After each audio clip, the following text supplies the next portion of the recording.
Participatory note, ज्याला आपण PN note म्हणतो. तर पीएन नोट काय आहे एक्झॅक्टली, तर याच्याविषयी आपण जाणून घेऊयात. समजा एखादी फॉरेन मधली व्यक्ती आहे आणि त्या व्यक्तीला भारतामध्ये विदाउट रजिस्ट्रेशन जर इन्व्हेस्टमेंट करायची असेल तर त्यासाठी कोणता मार्ग आहे का, तर येस नक्कीच. तर त्यासाठी एकमेव मार्ग आहे ते म्हणजे पीएन नोट्स किंवा त्याला आपण पार्टिसिपेटरी नोट्स म्हणतो. आता लक्षात घ्या, भारताचं जे सिक्युरिटी मार्केट आहे तर त्याला रेग्युलेट करण्याचं काम ही सेबी करते. मग जेव्हा कोणत्याही फॉरेनर व्यक्तीला जर भारतामध्ये इन्व्हेस्टमेंट करायची असेल तर त्याला सर्वात पहिलं कुठे रजिस्ट्रेशन करावं लागतं, तर ते सेबी मध्ये करावं लागतं. मग काय असतं याच्यामध्ये, पीएन नोट्स मध्ये काय असतं थोडक्यात लक्षात घ्या. तर भारतामध्ये असणारे FII किंवा त्याला आपण फॉरेन इन्स्टिट्यूशनल इन्व्हेस्टर म्हणतो किंवा फॉरेन बँक ज्या असतात त्यांचं ऑलरेडी सेबी मध्ये रजिस्ट्रेशन झालेलं असतं. आणि या ज्या FII आहेत किंवा ज्या फॉरेन बँक्स आहेत तर त्या पीएन नोट्स इश्यू करतात. आणि ज्याही कोणत्या फॉरेनर व्यक्तीला जर भारतामध्ये इन्व्हेस्टमेंट करायची आहे तर ती व्यक्ती त्या FII ने जी काही पीएन नोट्स इश्यू केलेले आहेत तर ती काय करते, खरेदी करते. आणि त्याद्वारे भारतामध्ये ती व्यक्ती इन्व्हेस्टमेंट करू शकते आणि आपल्याला प्रॉफिट मिळू शकते, प्रॉफिट गेन करू शकते. आता हे भारताचं सिक्युरिटी मार्केट चालतं कसं किंवा नेमकं काय आहे, व्हॉट इज सिक्युरिटी मार्केट. आता लक्षात घ्या, सिक्युरिटी काय आहे.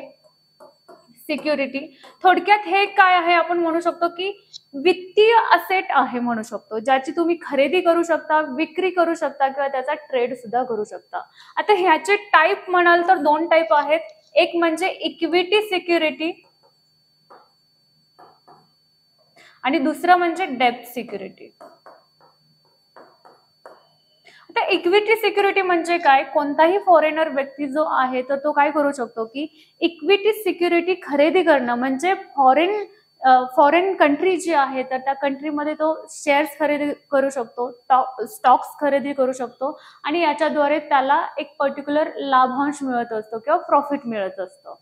त्याचप्रमाणे लक्षात घ्या, डेब्ट सिक्युरिटी म्हणजे काय, तर डेब्ट सिक्युरिटी जेव्हा तो इन्व्हेस्टर खरेदी करतो म्हणजेच काय, तर डेब्ट सिक्युरिटीच्या बदल्यात तो इन्व्हेस्टमेंट करत असतो आणि त्या इन्व्हेस्टमेंटच्या बदल्यामध्ये त्याला पर्टिक्युलर आपण म्हणू शकतो की इंटरेस्ट मिळतो. म्हणजे इथे लक्षात घ्या, इथे लाभांश असतो, इथे प्रॉफिट काय असतं तुमचं, लाभांश किंवा ज्याला आपण डिव्हिडंड म्हणतो. आणि डेब्ट सिक्युरिटीमध्ये तुमचं प्रॉफिट काय असतं, इंटरेस्ट. म्हणजे तुम्ही जी गुंतवणूक केलेली आहे किंवा जे पैसे दिलेले आहेत तर त्याच्या बदल्यामध्ये तुम्हाला एक पर्टिक्युलर पिरियड ऑफ टाइम साठी किंवा आपण त्याला मॅच्युरिटी म्हणू शकतो, तर त्या मॅच्युरिटी पर्यंत किंवा एक पर्टिक्युलर टाइम पिरियड पर्यंत तुम्हाला त्याच्यावरती इंटरेस्ट मिळत असतो. तर अशा पद्धतीने लक्षात घ्या, सिक्युरिटी भारतामध्ये दोन प्रकारच्या चालतात.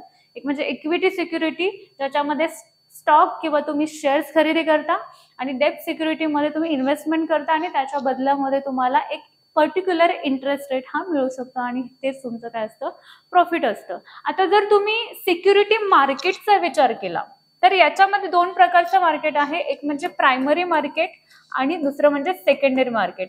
आता प्रायमरी मार्केटमध्ये लक्षात घ्या, IPO इश्यू केला जातो. IPO म्हणजे काय, तर त्याला आपण इनिशियल पब्लिक ऑफरिंग म्हणतो. इनिशियल पब्लिक ऑफरिंग म्हणजे काय, जेव्हा कोणतीही कंपनी पहिल्यांदाच मार्केटमध्ये आपले शेअर्स हे विकायला काढते तेव्हा आपण त्याला काय म्हणतो, IPO. आणि लक्षात घ्या, सेकंडरी मार्केटमध्ये काय असतं, तर तुमच्या इक्विटी सिक्युरिटी आणि डेब्ट सिक्युरिटी यांचा जिथे ट्रेड होतो, इक्विटी सिक्युरिटी आणि डेब्ट सिक्युरिटी यांचा जिथे ट्रेड होतो तर त्याला आपण काय म्हणतो, सेकंडरी मार्केट. आणि अशा पद्धतीने लक्षात घ्या, हे जे सिक्युरिटी मार्केट आहे, ओव्हरऑल सिक्युरिटी मार्केटला रेग्युलेट करण्याचं कोण काम करतं, तर सेबी करते. थँक्यू.